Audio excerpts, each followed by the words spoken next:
بسم الله الرحمن الرحيم. அஸ்ஸலாமு அலைக்கும் வரஹ்மத்துல்லாஹி வபரகாத்துஹு. அன்பிற்குரிய சகோதர சகோதரிகளே, நீங்களும் ஆலிம்களாகலாம் என்ற தொடர் நிகழ்ச்சியில் திங்கள் செவ்வாய் ஆகிய 2 நாட்கள் சஹீஹுல் புகாரியுடைய நேரடி தமிழாக்கத்தையும் அதில் அடங்கியுள்ள இலக்கண விதிகளையும் விளக்க உரைகளையும் சேர்த்து பார்த்து வருகிறோம். இப்போ இதில் நம்ம பார்க்க வேண்டியது என்னன்னு கேட்டால்,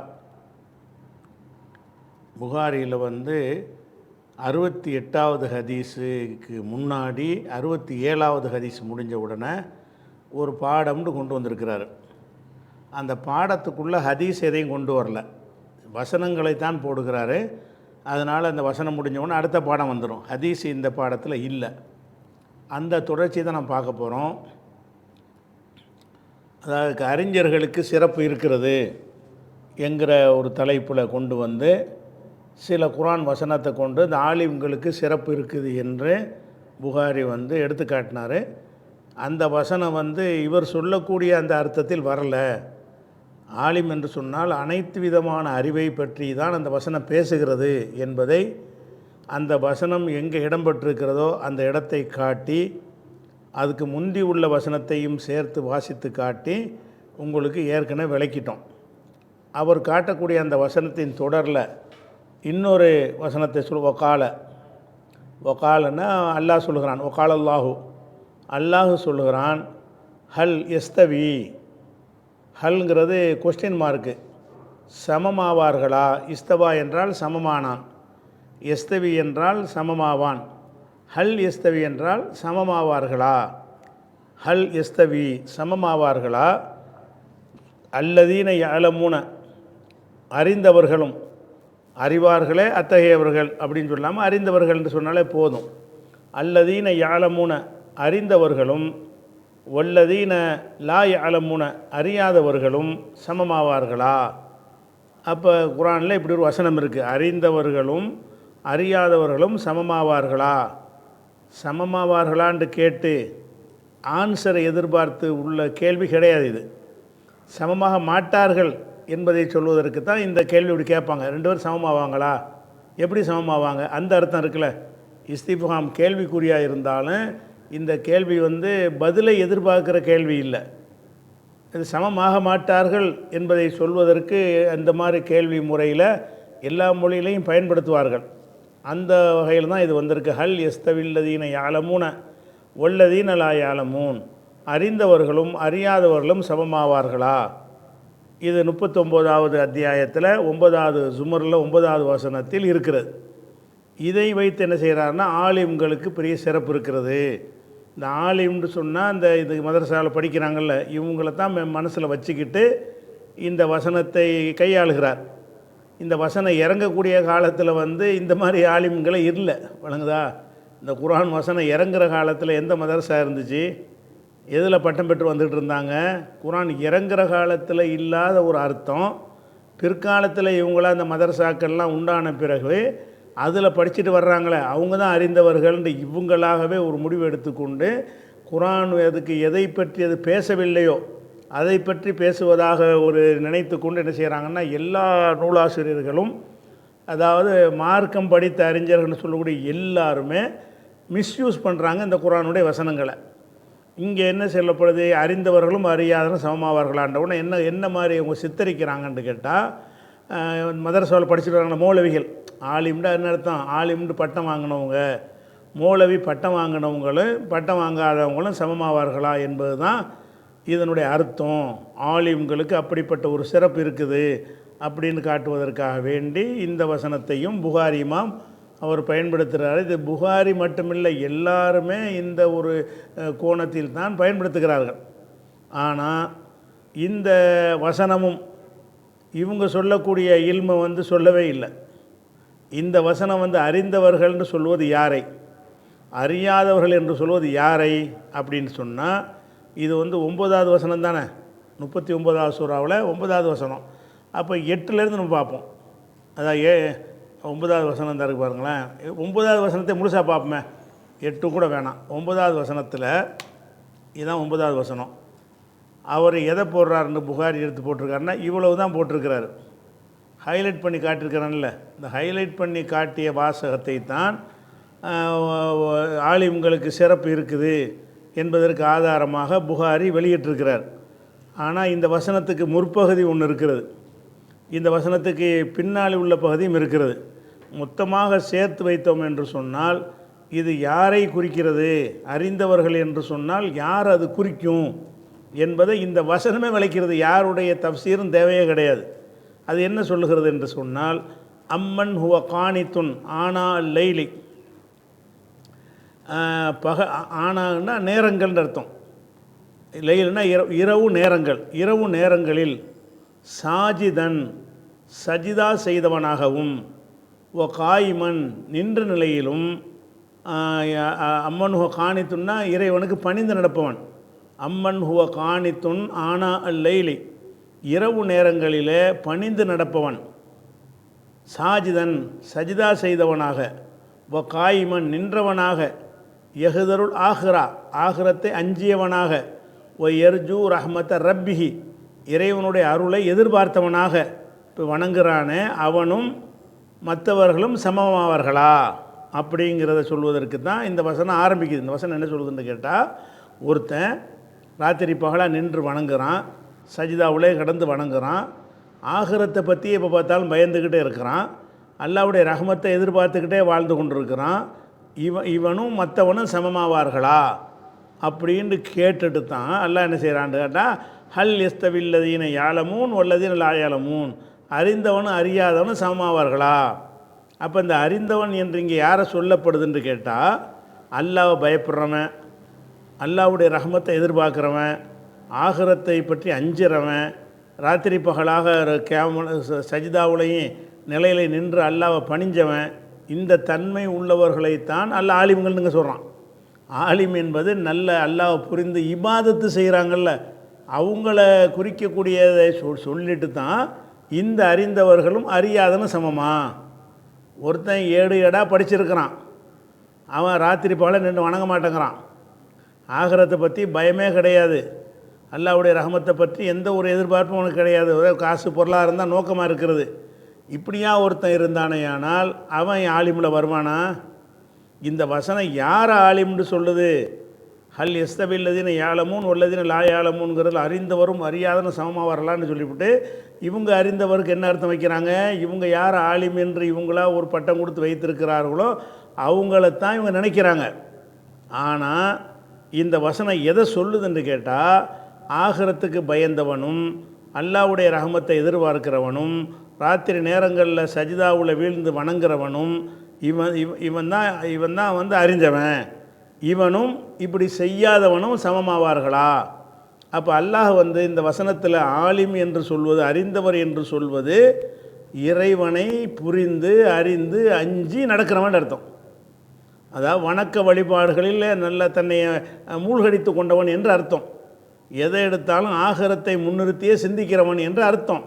அல்லாவுடைய ரஹமத்தை எதிர்பார்த்தே உலகத்தில் எந்த ஒரு பொருளாதாரத்தை ஆசைக்காக வேண்டி வாழாமல் துன்யா மார்க்க சம்பந்தமான விஷயங்களை வந்து அல்லாவுடைய ரஹமத்தை எதிர்பார்க்கிறவன், இதெல்லாம் புரிஞ்சுக்கிட்டவன் ஆலிம், இதெல்லாம் புரிஞ்சுக்கிட்டவன் அறிஞன், இவனும் மற்றவனும் சமமாவார்களா? அப்போ சொல்லிட்டு இன்னமா எத்ததக்கரு, அதுக்கு எல்லாம் தொடர்றான், இன்னமா எத்ததக்கரு உலுல் அல்பாப், அறிவுடைய மக்கள் தான் சிந்திப்பார்கள். இது யார் சிந்திப்பா? அறிவுடையவங்க தான் சிந்திப்பாங்கன்னு இந்த வசனம் முடியுது. இப்போ இவர் இந்த ஆலிம்களுக்கு சிறப்பு இருக்குங்கிறதுக்கு இந்த வசனத்தை கொண்டாந்து போட்டிருக்காரு, இவர் நினைத்து கொண்டு புகாரி போட்டிருக்கிறார, அந்த அர்த்தத்தில் அந்த வசனம் இருக்குது இல்லை. இதுக்கு முந்தைய வசனங்கள் எப்படி வந்துக்கிட்டு இன்னமா யஹ்சல்லாஹமின் இபாதில் உலமாங்கிறது அல்லாஹ் வந்து அனைத்து வகையான ஞானங்களையும் அவர் சொல்லுகிறார், இவர் ஒரு குறுகிய அர்த்தத்தை கொண்டாந்து திருப்புகிறார். அதே மாதிரி தான் இந்த வசனத்தையும் புகாரி போட்டிருக்கிறார். அறிந்தவரும் அறியாத சமமாக மாட்டார்கள் என்பது வந்து இந்த இப்போ நம்ம படிக்கிற 8 படிப்புகள் இருக்குல்ல, அதை பற்றி இது பேசவே இல்லை. எதை பற்றி பேசுது? அல்லாவை அறிந்து அல்லாவை பயந்து வணங்குறவனை பற்றி பேசுகிறது. யார் அல்லாவை அறிந்து பயந்து வணங்குகிறானோ அவன் அறிந்தவன். யார் அல்லாவை அறிந்து பயந்து வணங்கவில்லையோ அவன் அறியாதவன். அப்போ அறிந்தவன் அறியாதவன் சமமாவர்களா என்பது புகாரி எந்த நோக்கத்திற்கு இந்த தலைப்பில் போட்டிருக்கிறாரோ அந்த நோக்கத்தை அந்த வசனம் சொல்லலை. இருந்தாலும் வசனத்தை சின்னதாக கட் பண்ணி கொண்டாந்து போடும்போது மக்கள் விரும்புகிற அர்த்தத்தை செஞ்சுக்கிடுவாங்க. அது மாதிரி விட்டுட்டு போயிருக்கிறாரு. இது சரியான முறை இல்லை. இது எல்லா நூலாசிரியர்களும் அதாவது ஆலிம்ங்கிற வகையில் போய் மதரசாக்களில் படிக்கிறாங்கல்ல, அந்த எல்லா ஆலிம்கள்கிட்டையும் கடந்த காலம் பல 100 ஆண்டுகளாக இந்த ஒரு தன்மை ஊறி போய் இருக்குது. அதுக்காகத்தான் அதை போடுறாரு, விளங்கிக்கணும். அடுத்தது, மேலும் கல்வியுடைய சிறப்புக்கு இன்னொரு ஆதாரத்தையும் காட்டுறாரு. இதுக்கு சனது இல்லாமல் ஹதீஸை சொல்கிறார். ஆனால் இந்த ஹதீஸுக்கு சனதோடவும் வருது, பின்னாடி வரும். இந்த இடத்துல சனது போடலை. இப்போ காலன் நபியு ஸல்லல்லாஹு அலைஹி வஸல்லம், நபி ஸல்லல்லாஹு சொன்னார்கள்ங்கிறாரு. நபி சொன்னார்கள்னால் அது எப்படி சொல்லுவார்? எப்போவுமே நபி சொன்னார்கள், நபிக்கு அபூ ஹுரைரா சொன்னார்கள், அபூ ஹுரைரா இவர்கிட்ட சொன்னார், இவர் அவர்கிட்ட சொன்னார், அவர் அவர்கிட்ட சொன்னார், எனக்கு இவர் சொன்னார்னு சொல்லி அத்தனைக்கும் அறிவிப்பாளர் தொடரை போட்டு தானே சொல்லுவார். அதுக்கு பேர் தான் சனதோடு உள்ள ஹதீஸ். இதில் என்ன செய்கிறாருன்னு கேட்டால் எந்த ஒரு சனதும் இல்லாமல் ரசூலுல்லாஹ் சொன்னார்கள்ங்கிறாரு. இது நம்ம ஹதீஸோட எண்ணிக்கையில் சேர்க்க மாட்டாங்க. இது புகார் நம்பர் போடுறாங்கல்ல, அதில் இது வராது. ஏன் வராதுன்னா அவருடைய ஷரத்து பிரகாரம் முழு சனதையும் போட்டு செஞ்சால் தான் அது ஒரு ஹதீஸ் நம்பரில் சேர்க்கப்படும். இதுக்கு சனது இல்லை. ஓ காலன் நபி ஸல்லல்லாஹு அலைஹி வஸல்லம், நபி ஸல்லல்லாஹு அலைஹி வஸல்லம் சொன்னார்கள், மை யுரிதில்லாஹு பிஹி ஹைரன், ஹைரனா நன்மை, யுரிதி என்றால் அராத, அராத என்றால் நாடினான். அராதங்கிற சொல்லுடைய வருங்காலம் யுரீது. அராத என்றால் விரும்பினான், நாடினான். அதுக்கு வருங்காலம் எப்படி யுரீது, அராத யுரீது, அகாம யுகீமு, அந்த மாதிரி வர்றது தான் யுரீதுங்கிறது. அப்போ யுரீதுன்னு இருக்குல்ல, யுரீது என்பதில் இந்த மண்கிற வார்த்தை வருது. மண். இந்த மண் என்பதை பற்றி நம்ம பல சந்தர்ப்பங்களில் உங்களுக்கு நம்ம விளக்கியிருக்கிறோம். மண் என்று சொன்னால் மண் நரபக்க உன்னை யார் அடித்தார், இது கேள்விக்குறி. மண் நரபக்க உன்னை யார் அடித்தது அப்படின்னு கேட்பதாக இருந்தால் என்ன செய்வோம்? மண் நரபக்கன்னு கேட்போம். இந்த மாதிரி வரக்கூடியது கொஸ்டின் மார்க்குள்ளே மண். இந்த மண் என்பதில் 2 வினை சொல்லு பின்னாடி வரும். மண் நரபக்க உள்ள ஒரு வினை சொல் தானே வருது. அப்படி வராமல் மண் நரபக்க அல்ரிப், உன்னை யாராவது அடித்தால் நான் அடிப்பேன். இப்போ லரபக்கன்று ஒன்று, அப்புறம் அல்ரிப்புன்னு இன்னொன்று வந்துடுது. இப்படி 2 வினை சொல் வரும் என்று சொன்னால் அந்த மண் என்னவாயிரும்னு கேட்டால் யாராவதுங்கிற ஒரு அர்த்தத்தில், ஷர்த்துடைய அர்த்தத்தில் வந்துடும். வெறுமனே மண் என்பதற்கு பின்னாடி ஒரே ஒரு சொல்லு, ஒரே ஒரு வினை சொல்லு, அதே ஒரே ஒரு பெயர் சொல்ல கொண்டு மணில் காயும் நிற்கிறவன் யார் அப்படின்னு கேட்குறோம். இதுக்கு என்ன அர்த்தம் செய்வோம்டா, யார்னு அர்த்தம் செய்வோம். இந்த மண் என்பதற்கு என்ன செய்வோம்? யார், கேள்விக்குறியாக அர்த்தம் செய்வோம். அதே நேரத்தில் இதில் பாருங்கள், மை யுரீதுன்னு சொல்லி இங்கே ஒரு வினை சொல்லு வருது. யுஃபக்கிஹ்ன்ற இன்னொரு வினை சொல்லு தான் வருது. அதாவது இந்த மண் என்பதற்கு பின்னாடி அந்த சென்டென்ஸ் முடிகிறதுக்கு முன்னாடி 2 வினை சொற்கள் அதில் வருகிறது. அப்படி வறுமையானால் அது கொஸ்டினுக்கு உள்ளது அல்ல. கொஸ்டினுக்கு உள்ளது 2 வராது, 2 வாக்கியம் வராது. கொஸ்டினுக்கு உள்ளதாக இருந்தால் ஒரு வாக்கியம்தான் வரும். அப்போ மண் அரபக்க உன்னை யார் அடித்தார், அதோடு நிறுத்திடுவோம். மண் அரபக்க அல்ரிப்புன்னு போட்டிங்க என்று சொன்னால் அப்போ நம்ம முடிக்கல. அதை உன்னை யார் அடிக்கிறானோ அவனை அல்ரிப்பு, நான் அடிப்பேன். அப்போ அங்கே தான் முடிக்கிறோம். அப்படி 2 வினை சொற்களை கொண்டு வந்துட்டோம் என்று சொன்னால் அந்த மண்ணுக்கு என்ன செய்வாங்கன்னு கேட்டால் யாராவதுன்னு அர்த்தம், யாருன்னு அர்த்தம் செய்யாமல் யாராவதுன்னு அர்த்தம் செய்வாங்க. யாராவது அந்த ஷர்த்துடைய அர்த்தம். அப்போ மண் யுரிது, மை யுரீதுன்னு இருக்கும். யாராவது நாடுவார்களையானால், மை யுரீது என்றால் யாராவது நாடுவார்களையானால். மை யுரிதில்லாஹு பிஹி, யாருக்காவது அல்லாஹ் நாடுவானையானால். மண் யுரிதுல்லாஹு பிஹி, யாருக்காவது அல்லாஹ் நாடுவானையானால். ஹைரன், ஒரு நன்மையை நாடுவானையானால். யுஃபக்கிஹு, அவனை சட்ட மேதையாக ஆக்குவான். பித்தீனி, மார்க்கத்தில் அவனுக்கு சட்ட விளக்கத்தை அல்லாஹ் கொடுப்பான். ஃபக்கீஹ், ஃபிக்குங்கிறோம்ல, ஃபிக்குங்கிறதுலேருந்து வர்றதான் யுஃபக்கிஹுண்டு. யுஃபக்கிஹு வித்தீன், தீனில் அவனுக்கு ஒரு ஞானத்தை கொடுப்பான். அல்லாஹ் ஒரு மனுஷனுக்கு நல்லதை நாடிட்டான்னு வைங்க. நல்லதை நாடிட்டான்னா காசை கொடுத்தால் நல்லதை நாடிட்டான்னு நினைக்க முடியாது. பதவியை கொடுக்குறான், அதிகாரத்தை கொடுக்குறான், அதெல்லாம் அல்லாஹ் அவனுக்கு பெரிய நன்மையை நாடிட்டான்னு எடுத்துக்கிற இயலாது. தீனில் ஒரு ஞானத்தை கொடுத்தான்னு வைங்க, இவனுக்கு அல்லாஹ் நன்மையை நாடி இருக்கிறான். ஒரு மனிதனுக்கு தீன் சம்பந்தமான ஞானத்தை அளப்பரிய முறையில் அல்லாஹ் அள்ளி கொடுத்தான் என்று சொன்னால் நம்ம என்ன சொல்லிவிடலாம், இந்த மனுஷனுக்கு அல்லாஹ் ஏதோ ஒரு ஹைரை நாடி இருக்கிறான் என்று ரசூலுல்லாஹ் சொல்கிறாங்க, நம்ம சொல்லலை என்று நபி ஸல்லல்லாஹு அலைஹி வஸல்லம் சொல்கிறாங்க.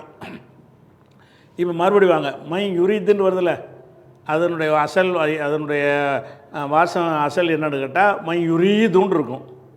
இந்த மண் என்பது யாராவதுன்ற அர்த்தத்தில் வந்துச்சுன்னு சொன்னால் அதுக்கு பின்னாடி வர்ற வினை சொல்லு வருங்கால வினையாக இருக்கும் என்று சொன்னால் ரெண்டுக்குமே ஜசமு செஞ்சிடும். மை யுரீது என்பதை யுரித்துன்னு ஆக்கிறோம். யுரீதுன்னு இருக்குல்ல, யுரீது என்று இருக்கிறதுல ஜசமு செய்வதுடைய அடையாளம் என்ன?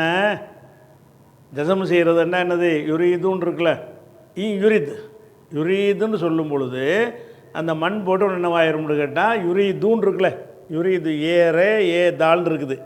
யுரீது என்பதில் தாளுக்கு என்ன இருக்குது? லம்மு பேச இருக்குது. யுரீதுன்னு சொல்வதில் எந்த ஒரு பஞ்சாயத்தும் இல்லை. இந்த மண் வந்ததுனால இப்போ தாளுக்கு சுக்குன் பண்ண வேண்டி வந்துடுது. யுரீதுன்னு சொல்லும் பொழுது தாளுக்கு ஒரு சுக்குனும் ஏக்கு ஒரு சுக்குனும், ரெண்டு சுக்குன் வர்ற காரணத்தினால அந்த ஏயை நீக்கிடுவாங்க, யுரித்துன்னு ஆக்கிடுவாங்க. இந்த மண்கிற வார்த்தை என்ன செய்யும்னு கேட்டால் அதுக்கு பின்னாடி வரக்கூடிய வருங்கால வினை சொல்லு, சில நேரத்தில் சென்ற கால வினை சொல்லையும் போடுவாங்க, அதுக்கு ஒன்றும் செய்யாது, அர்த்தம் மட்டும் வந்துடும்.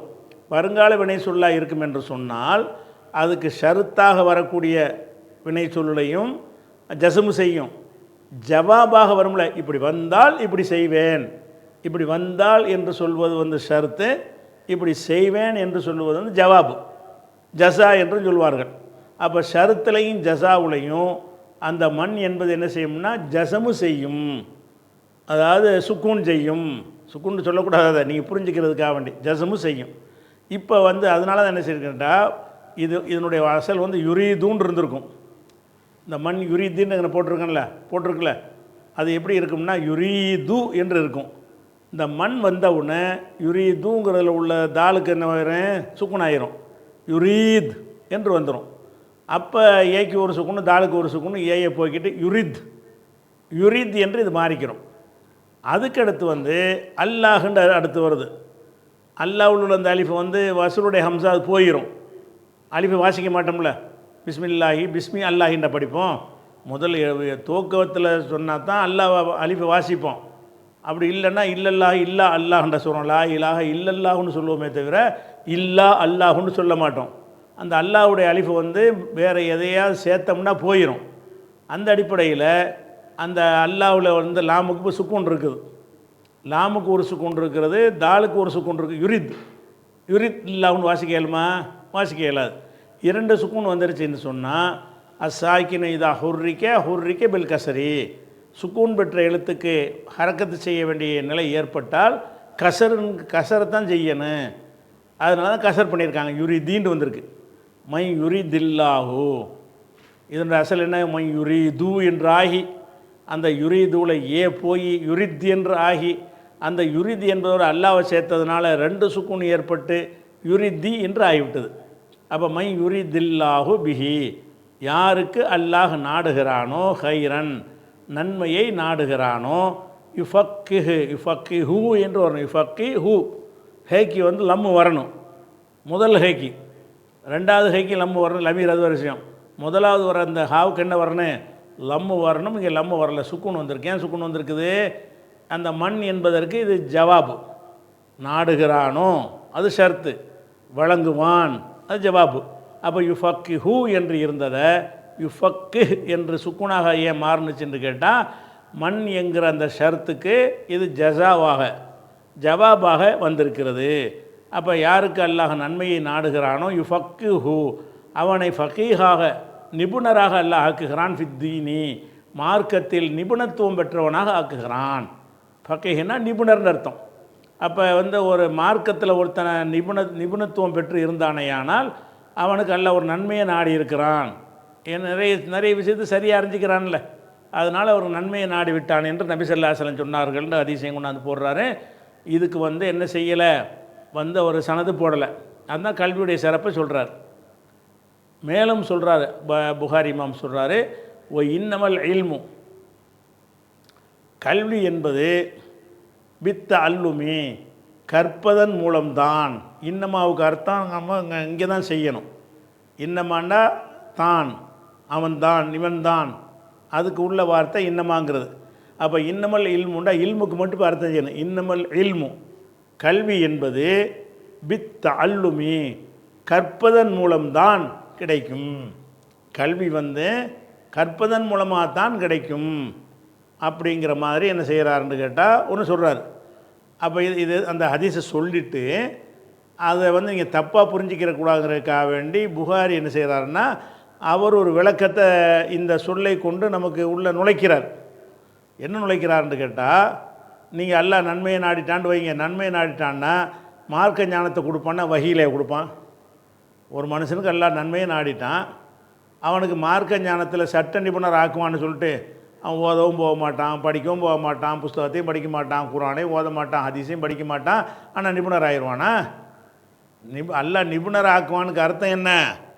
அவனை கற்க வைக்குவான், அவனை படிக்க செஞ்சு தான் ஆக்குவான். அல்லாஹ் நபிமார்களுக்கு தான் வஹி மூலமாக கல்வியை கொடுப்பானே தவிர மற்றவர்கள்லாம் கல்வியை அல்லாஹ் கொடுப்பானுக்கு இந்த ஹதீஸுக்கு என்ன அர்த்தம் என்று கேட்டால், அவன் படிக்கணும், படிப்பதன் மூலமாக கொடுப்பான்கிறார். இன்னமல் இல்மு, கல்வி என்பது பித்த அல்லுமி, கற்பதன் மூலம்தான் கிட்டும், மூலம்தான் ஏற்படும், மூலம்தான் கிடைக்கும், எதை வேணாலும் வச்சுக்கலாம். இன்னமல் இல்மு, கல்வி என்பது பித்த அல்லுமி, கற்பதன் மூலம்தான் கிடைக்கும். அதனால் அல்லாஹ் ஞானி ஆக்குவான் என்று சொன்ன அர்த்தம் என்னன்னு கேட்டால், அவனை படிக்கிறவன் ஆக்குவான். அல்லாஹ் அவனை படிக்க வச்சு, குரானை புரட்ட வச்சு, ஹதீஸை புரட்ட வச்சு, அப்படித்தானே கல்வி கிடைக்கும். கல்வியில் நிபுணர் அல்லாஹ் ஆக்குவான் என்றவனை என்னென்று விளங்கிக்கிறக்கூடாது. நம்ம வாட்டுக்கு படுத்து கிடந்தாலும் புஸ்தகமே குரானை எடுத்து பார்க்காட்ட கூட நமக்கு ஞானி ஆக்கிடுவோம் அல்லான்னு அர்த்தம் கிடையாது. அதெல்லாம் படிக்கணும், படித்தது தான் கிடைக்குங்கிறது அந்த ஹதீஸுக்கு அர்த்தம்னு போட்டிருக்கிறார். அதுக்கடுத்து எல்லாம் அந்த பாடம் தான், ஒன்று ஹதீஸை ஒன்றுமே போடல இந்த பாடத்தில் வரும். ஒகால அபூதர்ங்கிற ஒரு சஹாபி, அபூதர்ங்கிற ஆரம்ப காலத்தில் உள்ள ஒரு சஹாபி அவர் என்ன செய்கிறார், ரொம்ப இஸ்லாத்தில் இந்த சஹாபாக்கள்லையே இவர் கொஞ்சம் ஒரு டிஃப்ரெண்ட்டான ஒரு சஹாபிம்பாங்க. இவர் என்ன செய்வார், ரொம்ப ஒரு, அதாவது இந்த கம்யூனிஸ்ட்டுகள் இருக்காங்கள்ல, அவங்க எல்லாம் பொது உடைமை அந்த மாதிரி சொல்லக்கூடிய கம்யூனிஸ்ட்டுகள்கிட்டையும் எல்லாம் செழிப்போடு தான் இருக்கிறாங்க. அந்த வார்த்தைகள் தத்துவத்தில் என்ன சொல்லுவாங்கன்னு கேட்டால், ரொம்ப ஏழ்மையாக கொஞ்சம் வச்சுக்கணும், அதிகமாக வச்சுக்கிறக்கூடாது, சொத்து சேர்த்து வச்சுக்கிறக்கூடாது, இப்படின்னு பேசுகிறாங்கல்ல. இந்த மாதிரியான சிந்தனையை அதிகம் இருந்தவர் இவர் அபூதர் என்பவர். அபூதர் என்ன செய்வார், ஒரு வீடு கட்ட விட மாட்டார், சொகுசான ஒரு பொருள் வாங்க விட மாட்டார். என்ன நீ முஸ்லீமாக இதெல்லாம் செய்கிற, இப்படிங்கிற மாதிரியான ஒரு டைப்பான சிந்தனை உள்ள ஒரு ஆள் இவரை. அதனால தான் ஒவ்வொரு ஆட்சி காலத்திலையும் அவரை ஊரை விட்டு ஒதுக்கி வச்சுருவாங்க. சமுதாயத்தில் குழப்பம் பண்ணிக்கிட்டு இருக்கிறாருன்னு என்ன செய்வாங்க, ஒரு வேளையும் செய்ய விட மாட்டார். எல்லாமே அல்லாவுக்கு விருப்பம் இல்லாத காரியம்னு என்ன செய்வார். அப்படி ஒரு இதில் ஒரு உஸ்மான் காலத்தில் அவரை ஒதுக்கி வச்சுருந்தாங்க, ஊரை விட்டு ஓடி போயிடுன்னு சொல்லி. வேறு ஒரு கிராமத்தில் அவர் தங்கி இருந்தார்னு வைங்களேன். சரி, அதான் அபூதர். ஒகால நல்ல ஒரு இந்த உலகப்பற்று இல்லாத ஒரு வாழ்க்கை வாழ்ந்தவர்னு வைங்க. ஒகால அபூதர் அல் கிஃபாரி சொல்லி இருக்கிறார், லவ் வலாத்துமு சம்சாமத்தை. இதுக்கு தான் அவர் சொல்கிறார், இந்த டாபிக் தான் அவர் சொல்கிறார். லவ் வலா, நீ அதிகாரத்தில் இருக்கக்கூடிய ஆட்சியாளர்களே, நீங்கள் லவ் வலாத்தும், வலான்னா வைத்தான், லவ் வலாத்தும் வைப்பீர்களேயானால், அது சம்சாமத்துன்னு சொன்னால் அந்த வாள் இருக்குல்ல, வாள் என்பது சைஃப்னு சொல்கிறோம்ல, அதுக்கு இன்னொரு வார்த்தை. சைஃப் என்றாலும் வாள் தான், சம்சாமத்து என்றாலும் வாள் தான். வாளை நீங்கள் வைப்பீர்களேயானால், அலாஹாதிகி, இங்கே வைப்பீர்களேயானால், இங்கே என்று சொல்லிவிட்டு அஷார, அவர் சைகை செய்தார், இலா கஃபாஹு, கஃபாண்ட பெடரி, இந்த பெடரி இருக்குல்ல, பெரடியில் கையை வச்சு உங்கள் வாளை கொண்டு இங்கே வைத்தீர்கள் என்று சொன்னால், அதுக்கு பயப்படுறார், நான் கிடையாது சொல்கிறார். இவர் சில விஷயங்களை புரட்சிகரமான கருத்துக்களைன்னு சொல்லி சிலதை சொல்கிறாரு. இதுக்கு நீ அரசாங்கம் மிரட்டுது என்பதற்கெல்லாம் நான் பயந்துக்கிட்டு சொல்லாமல் இருக்க மாட்டேன் அப்படிங்கிறத அவர் சொன்ன ஒரு செய்தியைத்தான் அந்த துணுக்கை எடுத்து அவர் போட்டிருக்கிறார். லவ் ஒலாத்துமு சம்சாமத்தை, நீங்கள் வாளை வைப்பீர்களேயானால், அலா ஹாதிகி, இதன் மீதுன்னு சொல்லிட்டு வழங்காதுல மக்களுக்கு இதை சொல்லும் போதே கையெங்க வைக்கிறார். அஷார அவர் சைகை செய்தார், இலா கஃபாஹு தனது பிடரியை சைகை செய்து, இங்கே உங்களுடைய வாளை நீங்கள் வைப்பீர்களேயானால், சும்மா லனன்து பிறகு நான் நினைப்பேனையானால், அன்னி உன்ஃபிது கலிமத்தன் ஒரு சொல்லை நான் சொல்ல விரும்பினால், சமீதுஹா மினன் நபி ஸல்லல்லாஹு அலைஹி வஸல்லம் ரசூலுல்லாஹ்விடமிருந்து நான் கேட்டேனே அது மாதிரியான ஒரு சொல்லை நான் சொல்ல விரும்பினால், கபலான் துஜிசு அலைய நீங்கள் என் மீது அந்த தாக்குவதற்கு முன்னாடி லான்ஃபத்துஹா நான் சொல்லிடுவேன். வாழை வச்சுக்கிட்டு வெட்ட போகிறேன்னு சொன்னால் கூட நீங்கள் வெட்டுறதுக்கு முன்னாடி சொல்கிறத நான் சொல்லிவிடுவேன். இந்த சாவுக்கு பயப்படுறால் நான் கிடையாது. ரசூலுல்லாஹ்விடத்தில் கேட்ட ஒரு செய்தியை சொல்லக்கூடாது என்பதற்காக வேண்டி என்னுடைய கழுத்தில் பிடரில் வாழை வச்சிங்க என்று சொன்னால், உங்கள் வாளால் என்னை வெட்டுறதுக்கு முன்னாடி சொல்ல வேண்டிய நான் சொல்லிவிடுவேன். அப்போ அந்த உசுருக்கு பயந்துக்கிட்டு உண்மையை நான் மறைக்க மாட்டேன்னு அவர் சொன்னார்னு வருது. அப்போ ஆனால் இவர் எது சம்பந்தமான விஷயம் இதுன்னு கேட்டால், ஆட்சியாளர்கள் இவரை ரொம்ப கெடுபிடி பண்ணாங்க. எல்லா ஆட்சியாளர்களுமே யார்கிட்டையும் இவர் ரொம்ப ஒரு கரடு முரடான ஒரு ஆளாக இருக்கிறாரு. சமூகத்தில் எந்த ஒரு ரோடு போட இந்த காலத்தில் இருந்தார் வைங்க, இந்த மாதிரி பில்டிங்லாம் கட்ட விட மாட்டார். தான் அது மாதிரி நாட்டை நிர்வகிக்கிறவங்களுக்கு ஒரு தலைவலியாக இருப்பார். அதனால அவர் கொஞ்சம் சில எச்சரிக்கையெல்லாம் பண்ணியிருக்கிறாங்க. அதுக்கு தான் அவர் சொல்கிறார், நீங்கள் வாழை கொண்டாந்து கழுத்தில் வச்சு அழிஞ்சார் தான் ரசூலுல்லாஹ்ட்ட நான் கேட்ட ஒரு செய்தியை சொல்ல நினச்சேன்னு சொன்னால், நீங்கள் என்னை வெட்டுறதுக்கு முந்தைய நான் சொல்லிவிடுவேன் அப்படிங்கிறார். அப்போது கால அபூதர் கிஃபாரி சொல்கிறார், லவ் வலாத்துமு சம்சாமத்தை வாளை வைப்பீர்களேயானால் அலா ஹாதிஹி இந்த இடத்துல அஷார இலா கஃபாஹு அஷார என்றால் சுட்டி கஃபான பிடரி இருக்குல்ல, இந்த பிடரிக்கு பேர் கஃபா. இலா கஃபாஹு அவருடைய பிடரியை சுட்டி காட்டினார்.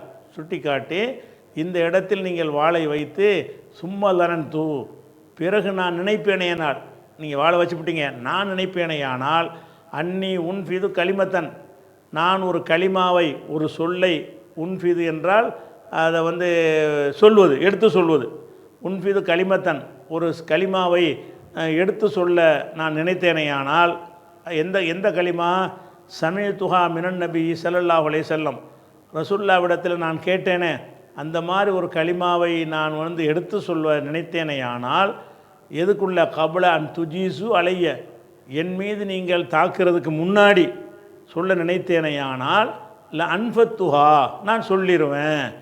சொல்ல நினச்சேன்னு வைங்க, நான் சொல்லிடுவேன். இதுக்கு பயந்துக்கிட்டு நிப்பாட்டால் நான் கிடையாது அப்படின்னு அபூதர் சொன்னார்னு இதை கொண்டு வர்றார். ஆனால் இது எதுக்கு சொல்கிறாருன்னு தெரியல. அவனுக்குதா புகாரி கல்வியின் சிறப்புங்கிற இடத்துல கொண்டு வந்துக்கிட்டு இதுலேருந்து நம்ம என்னத்தை விளங்க வேண்டியிருக்குன்னு கேட்டால், சத்தியத்தை சொல்கிறதுக்கு பயப்படக்கூடாது, அவன் தைரியமாக இருக்கணுங்கிறதுக்கு அநேகமாக அதுக்காக கொண்டு வந்திருக்கலாம். கல்வியை தெரிஞ்ச கல்வியை சொல்வதற்கு அஞ்சக்கூடாது, அப்படிப்பட்ட சஹாபாக்கள்லாம் இருந்திருக்கிறார்கள்ன்றதுக்கு வந்திருக்கலாம். ஆனால் இதை அபூதருடைய இந்த விஷயத்தை மிக 99% சஹாபாக்கள் ஏற்றுக்கொள்ளலை. இவர் எதுக்கு எடுத்தாலும் இவராக தப்பாக புரிஞ்சுக்கிட்டதையெல்லாம் ரசூலுல்லாஹ் சொன்னாங்கன்னு என்ன செய்வார், இஸ்லாத்தில் அனுமதிக்கப்பட்டதையெல்லாம் ஹராமாக்குற ஒரு ஆளாக இருக்காருன்னு சொல்லி தான் இவருடைய கூற்றுக்கு அந்த காலத்தில் வெயிட்டு கொடுத்துருக்குறாங்க. இருந்தாலும் புகாரி அதை செய்கிறாரு, இவர் காலத்தில் அவர் சந்திக்க மூத்த போயிட்டார்ல, அதனால செய்கிறாரு, அவருடைய கூற்றை கொண்டாந்து ஒரு ஆதாரம் மாதிரி காட்டுறாரு. சரி, அதுக்கு அடுத்தது கால இப்னு அப்பாஸ் சொல்கிறார். எல்லாமே அந்த கல்வியின் சிறப்பை காட்டுவதற்குரிய ஹதீஸு வசனங்கள் தான் சொல்கிறார். கால இப்னு அப்பாஸ் சொல்கிறாரு, கூனு ரப்பானியீன இப்படி ஒரு வார்த்தை குரானில் இருக்கிறது. கூனு ரப்பானியீனங்கிற வார்த்தை எங்கே இருக்குது, 3வது சூறாவில் 79வது வசனத்தில் இருக்கிறது. நீங்கள் ரப்பானியீன்களாக ஆகிவிடுங்கள், கூனு ஆகிவிடுங்கள், ரப்பானியீன்களாக ஆகிவிடுங்கள் என்ற அந்த சொல்லுக்கு விளக்கமாக இப்னு அப்பாஸ் சொல்கிறாரு, ஹுலமா ரப்பானின்னா என்ன அர்த்தம்னு கேட்டால், ஹுலமா சகிப்புத்தன்மை உள்ளவர்களாக, ஃபுக்கஹா சட்ட மேதைகளாக ஆகிவிடுங்கள். இந்த ரப்பானியின் என்பதற்கு என்ன அர்த்தம் அப்படின்னு சொன்னால், அந்த அர்த்தம் இப்னு அப்பாஸ் சொன்னார்னு ஒரு அர்த்தத்தை சொல்கிறார். கால இப்னு அப்பாஸ் சொல்கிறாரு. எதுக்கு சொல்கிறாரு, கூனு ரப்பானியின என்பது குறித்து சொல்லுகிறார். கூனு ரப்பானியின எங்கே இருக்குது, 379 இருக்கிறது. அந்த வசனத்தில் உள்ள கூனு ரப்பானியின என்பதை பற்றி இப்னு அப்பாஸ் விளக்கும்போது சொல்லுகிறார், ரப்பானியினுக்கு அர்த்தம் வந்து ஹுலமான்னா ஹலீம், ஹலீம்னா சகிப்புத்தன்மை உள்ள ஆள், சகிப்புத்தன்மை உள்ளவர்களாக ஆகிவிடுங்கள். ஃபுக்கஹா ஃபக்கீஹிலிருந்து உள்ளது, சட்ட மேதைகளாக ஆகிவிடுங்கள். இந்த வசனம் இது அர்த்தங்கிறார். நீங்கள் ரப்பானியன்களாக ஆகுங்கள் என்று சொன்னால் நல்ல அறிவாளி ஆகிருங்கன்ற அர்த்தம். ரப்பானியன்களாக ஆகிவிடுங்கள் என்று சொன்னால் நல்ல பொறுமை உள்ள ஆளாக மாறிவிடுங்கள்னு அர்த்தம் அப்படின்னு இப்னு அப்பாஸ் சொன்னதாக அவர் இந்த வசனத்துக்கு இந்த கருத்தை அவர் கொடுத்துருக்கிறார். ரப்பானிங்கிறதுக்கு வந்து இப்னு அப்பாஸ் வந்து அவர் புரிஞ்சு கொண்ட ஒரு விளக்கத்தை என்ன செய்கிறாரு, அவர் சொல்லியிருக்கிறாரு. அதை எடுத்து இவர் போட்டார். சரி, இப்னு அப்பாஸ் அப்படி சொல்லிட்டாரா?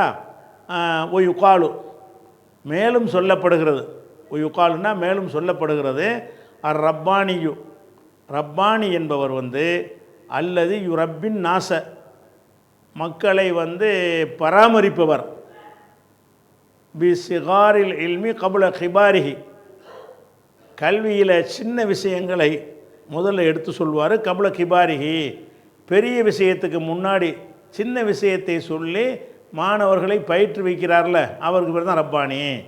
இந்த ரப்பானின்னு ஒரு வசனத்துக்கு விளக்கம் சொல்லும் பொழுது இப்னு அப்பாஸ் சொல்கிறாரு, நீங்கள் சட்ட மேதைகளாகுங்கள்னு அது அர்த்தம் செய்கிறாரு.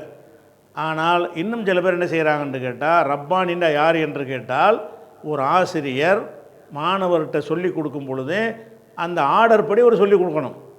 எடுத்த எடுப்பில் அலிஃபை சொல்லி கொடுக்கும் பொழுது வந்து இது சென்ற கால வினை வருங்கால வினைன்னு சொன்னவனுக்கு ஏதாவது விளங்குமா? அவனுக்கு இப்போ வாசிக்கவே தெரியல, முதல்ல அதை சொல்லிட்டு தானே சொல்லணும்.